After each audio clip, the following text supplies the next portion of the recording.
Hello, it's Karen Burniston, and today's video is a technique video for how to combine the twist panel pop-up with some clear panels that you can then use with the flower pot pop-up to make a really cool combined card. And you can check out all of my die designs at karenburniston.com. I made this card this week for my sister's birthday, and it got a lot of attention online, people asking for a tutorial. I decided to make a version of the card using the same techniques, but I'm going to decorate it as Hello Thinking of You this time, a little bit different pattern paper, but otherwise substantially the same. So let's dive right in. First things first, I need to make my Distress Oxide backgrounds, and these are what's going to be used to die cut the flower pot part. So the pots and the vines and the bees and the flowers. Did I mention the flowers? Anyway, all of that stuff with the flower pot die set are going to be used with these backgrounds.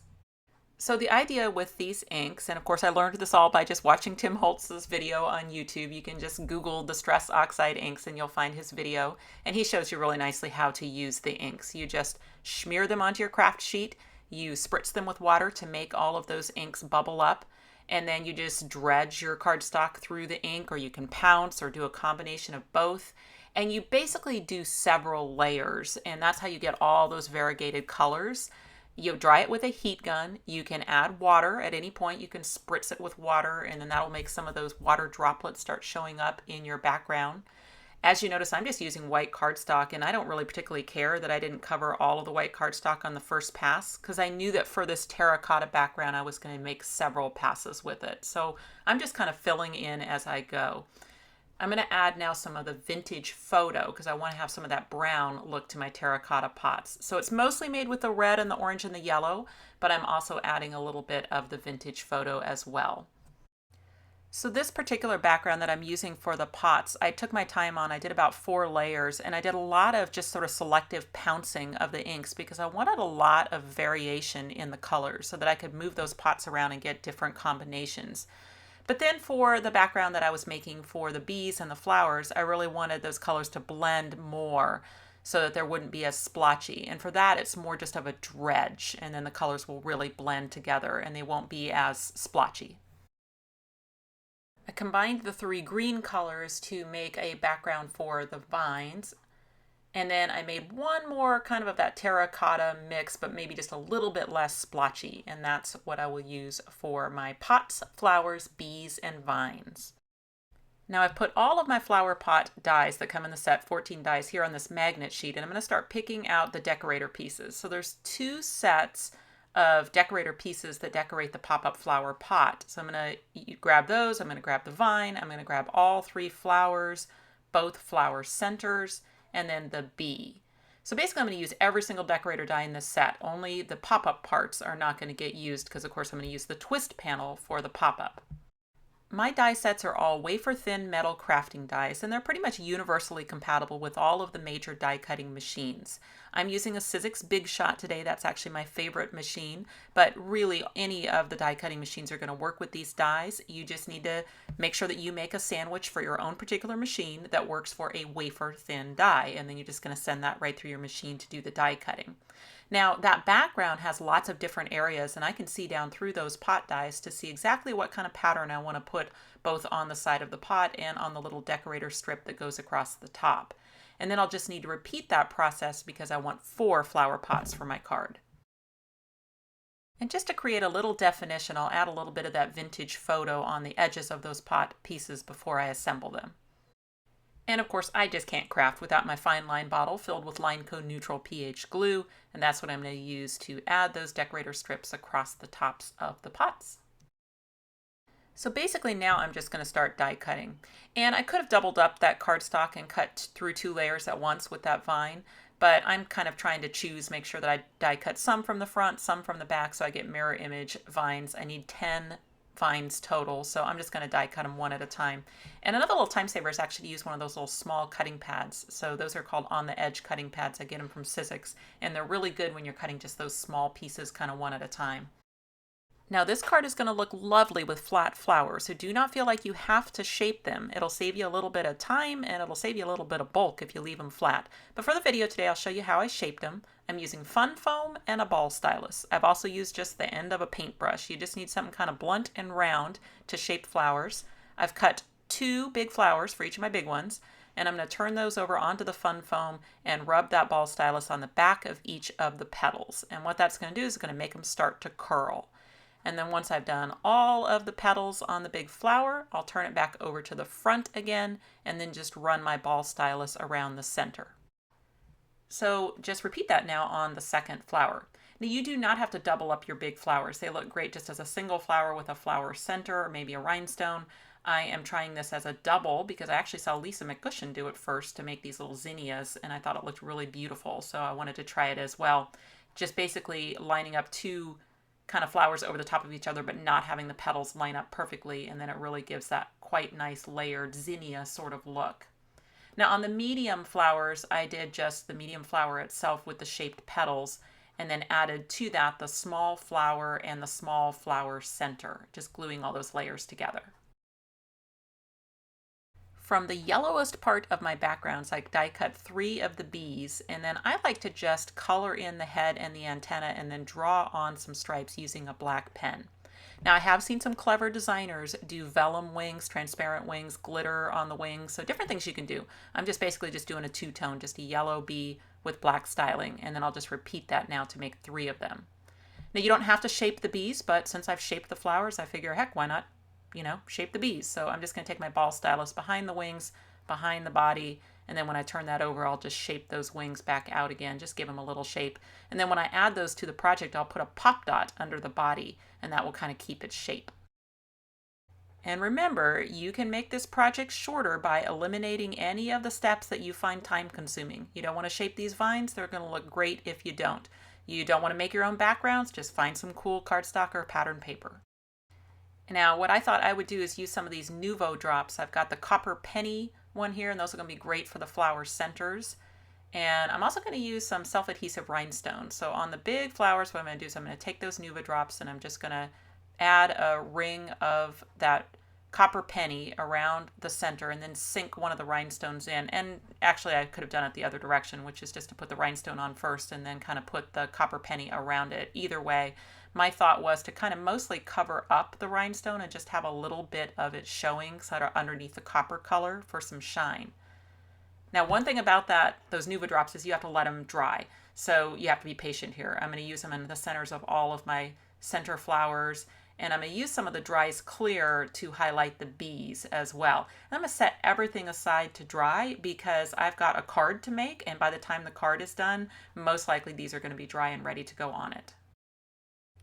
Okay, the pop-up's going to be made with the twist panel die set, and we're going to add some clear panels. So you choose your own card size. For my card today, I've got an inner piece of pattern paper. I'm going to cut the pop-up into that one. That one's 4 1/4 by 8 1/2. And then a backing card that's green that's 4 1/2 by 9. And both of those pieces have been scored in the center for folding. Now from that same green, I took the scraps and cut a couple pieces big enough to cut the arm piece for the twist panel, and I'm going to need 2 of those. For the panels themselves, I always keep just clear packaging material. You can see that embossing folders came in these. And then to actually extend the card so that it's a little bit larger on the finished card, I've got 2 panels of brown cardstock. They are 4 1/2 inches by 5 1/2 inches. Okay, let me do some die cutting. From the twist panel die set, there are 15 dies. I'm only going to use a few of them. The first one is the arm pieces. So those are the ones I'm going to stack up those 2 pieces of green cardstock, put my arm piece on my small cutting pad and roll that through, and then I'll roll back through since I'm going through 2 layers.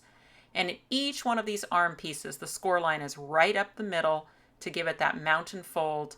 You can use a bone folder on that if you want to. It's not absolutely necessary. I just like to make nice crisp folds on my arm pieces. Now I'm going to cut the pop-up base into that pattern paper card. So it's already got the fold in the middle, and what I want to do is take the alignment nubs that are on that pop-up base die and make sure that they are directly over the fold of the card. And basically I just want to center this die. So I can do that by just looking out on the sides and seeing if about an equal amount of those little ends of the dies are kind of sticking out beyond the paper. And once they look pretty even and I've got the alignment nubs directly over the fold of the card, then I can press down my temporary tape to hold that in place and then roll that through my die cutting machine. Okay, so now I can remove the die. I'll just do that carefully. And what I want to do is I want to train the folds now on this pop-up base.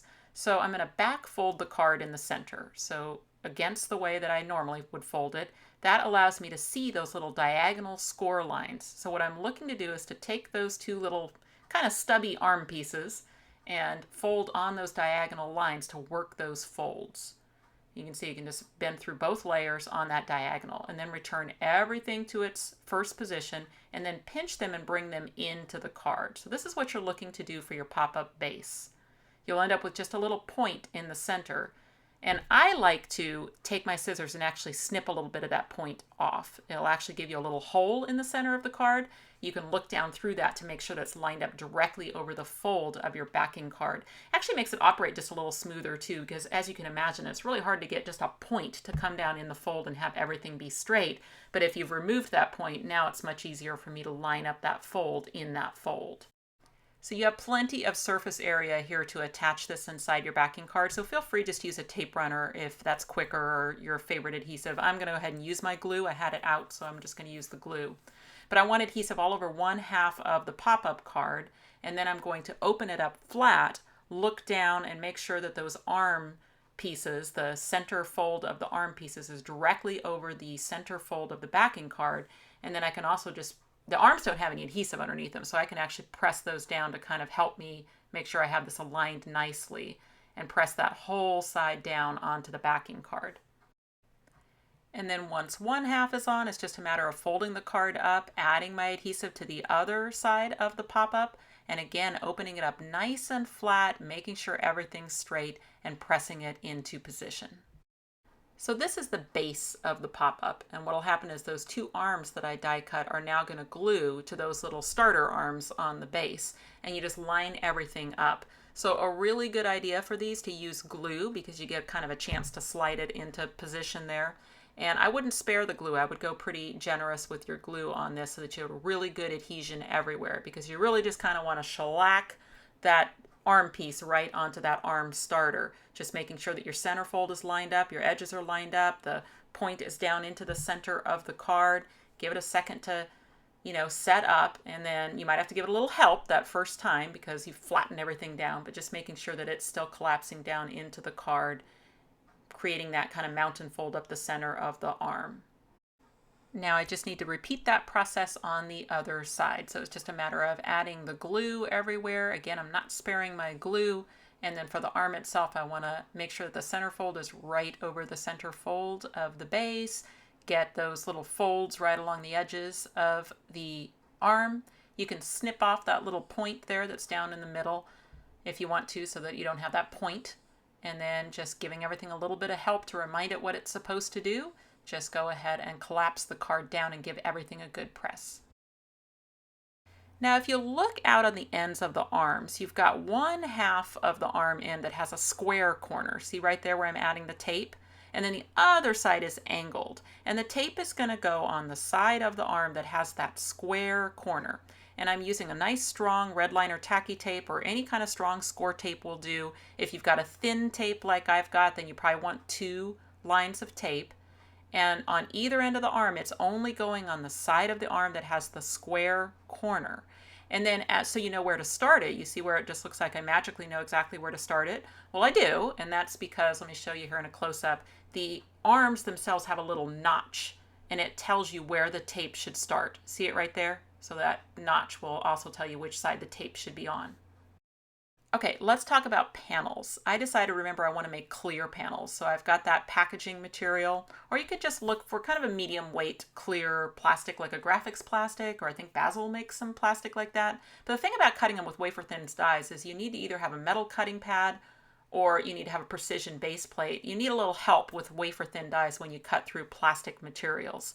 So if you're using a precision base plate like I am, it replaces your bottom cutting pad. Then you put the plastic, then the die, then your top cutting pad like normal, and you roll that through. And you only have to roll through one time. So don't overdo it. Don't roll through and then back through. Just one time through will be enough to die cut through that plastic, and then you'll have your 2 panels. And then I'm going to repeat it so that I have 4.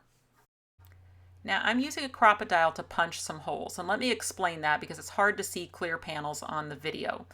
Basically, typically, if you were making a panel card, you would have these things all hinged together with the paper. but plastic is not going to fold and unfold the way you want it to. It's not going to expand nicely if you just leave the plastic connected together as a hinge. Instead, go ahead and separate it into 4 individual panels, and then you need to hinge those panels together. Now that can be done with paper, or in my case I decided to punch those little holes in between each of the panels. So I've got a hole near the top and then a hole near the bottom. And then I'm going to use baker's twine to tie a knot between each panel using the top holes. So I go down through one hole, back up through the other, and just tie a typical knot, you know, like you're starting to tie your shoe and then double that up, but not so tight that they're over the top of each other. You want them to still be able to sit next to each other. So that's how much slack you need in them. Not a lot, but just a little.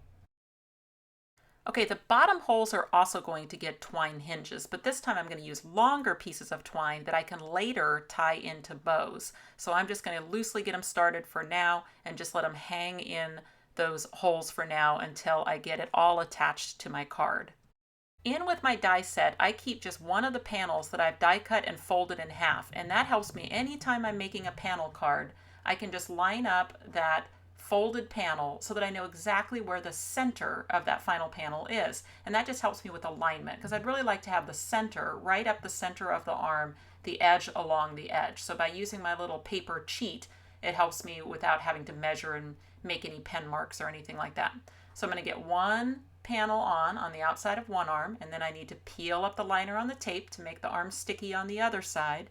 And then I'm still going to use my paper cheat. I'm going to hold that in place over the clear panel so I know exactly where the center is. That's going to go right up the arm, and then the edge is going to go right along the edge. So pretty easy to align this.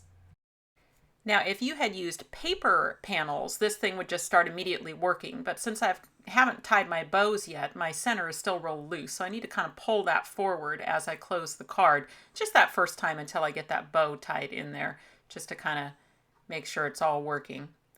And then what I want to do is I want to set the mountain. I don't know how else to say it. Basically, the 2 center panels need to come up into a mountain, and what's going to keep them in that mountain orientation is that you're going to tie the bow and tie it pretty tight. You know, not, you know, super de-duper tight, but not loose either. Basically, you just want to set that mountain. And then I'm going to trim off the excess and tie my other 2 bows as well. And those can also be relatively tight. But it's really the one in the middle that's the most important, because that's the one that's really setting the accordion fold of those panels so that it's always going to stay like this. And you'll notice that once the bows are tied, then the thing's going to open and close really smoothly. And don't worry that it's sticking out of the card, because remember, this isn't our finished card size. The finished card size is set actually by the brown panels. It's going to be a 4.5 inch by 5.5 inch card when it's done. And I'm just going to use my tape runner for this. So I'm just adding tape runner all over the green cardstock. I'll line up one of my brown paper panels with the fold at the top and the sides. It's the same width as the green, so it's actually pretty easy to line it up. And then I'll just turn it over and do the same thing on the back side. So that's how you make a twist panel card with clear panels. And then anything that you add to the clear panels is just going to appear to be floating. And of course, we're going to make flower pots for this card. Dry adhesives work best when you're attaching things to clear plastic. So for my flower pots, you can see I'm using a tape runner, and I'm just actually adding the tape runner kind of to the middle portion of the pot behind there, just one single line, and then just getting one attached to each panel. And that way I'll still be able to slide in the vines from the top. Always a good idea to test them, especially since the pots are hanging down a little lower than the bottom edge of the panels themselves. You just want to make sure there aren't any catch points. They're operating nice and smoothly so I can continue on with my decorations. Okay, sticking with my dry adhesive, I've got some mini glue dots on a roll, and I've got some kind of medium-sized zots here. Basically, those are just those sticky, clear adhesive dots, and they come different brands in different sizes. Doesn't really matter which ones, whatever you got handy. And my favorite thing on the vines is actually to stick the end of the vine, the stem, into one of those glue dots and then peel it up off of the plastic so that basically the whole bottom part of the vine is sticky. And it really doesn't matter how it ends up looking. In other words, it doesn't matter if it folds over or it ripped in half. I just want a little adhesive under there to where when I press it down, I'm kind of essentially attaching the vine to the plastic and also the pot to the vine all in one fell swoop. And then on the flowers, the best thing to do is to try to at least have a portion of that flower over the top of the panel itself. So I know you can't see on the video here, but right up here in the corner of the actual panel, I'm putting a glue dot now, kind of over the vine. It's sticking partially to the panel. And then when I stick that on, it's been supported by both the vine and the panel. And then anytime I add a flower, especially if it's sticking up higher than the panel, give it a little test. Let me close it, make sure it's hidden by the card in the closed position, that it's operating smoothly, and then I'm just going to carry on. So over 20 years ago when I first got married, John and I had this cactus plant in our house in Louisiana, and it just sat by the kitchen sink, and it was real cute. And everyone told me you couldn't kill a cactus, but I sure enough did. So I must say that paper gardening is pretty much the only kind of gardening that I can do, but it's really fun. So I'm just going on doing the same thing, filling up all my pots with vines and big flowers, little flowers, and one of those bees. I used Thinking of You from word set number 1 and the scalloped rectangle that comes with the twist panel die set, and then just my leftover flowers, bee, and vine to finish out the interior, making sure that I did not create any catch points. So you got to make sure that those things are high and low enough that your panels won't scrape against them when the card closes. I like to use my leftover materials to create just kind of a simple lead-in on the fronts of my pop-up cards, knowing that they're going to be displayed open anyway. So it's just nice to take whatever leftover materials I have, kind of clump them together and create that simple lead-in. Now, knowing that my videos end up kind of being shared in places other than YouTube, and sometimes they're on social media, so I don't know where you're watching this video, but if you would like to see photos of this project, clickable supply links for everything that I used, you need to get over to my blog, and you can do that by looking in the upper right corner of your screen, and you're going to see a little information circle. Click that, it'll take you directly to the blog post. Or if you are on YouTube watching this video, you'll find the clickable supply links in the About section below the video. Okay, between all the layers and the shaped flowers, this is a bulky card. It'll get a little flatter as it goes through the mail, and the best size envelope, I think, is an A7, which is an envelope for a 5x7 card. It's going to take you an extra stamp, but it's worth it. Hey, thanks for watching. I know this was a longer video than my usual ones, and I really appreciate you sticking with me till the end. If you click on the website link, you'll go to KarenBurniston.com, where you can find out information about purchasing these dies, as well as links to all of my other social media accounts. You can subscribe to this YouTube channel and check out some of my other videos. Thanks so much for watching, and I'll see you next time.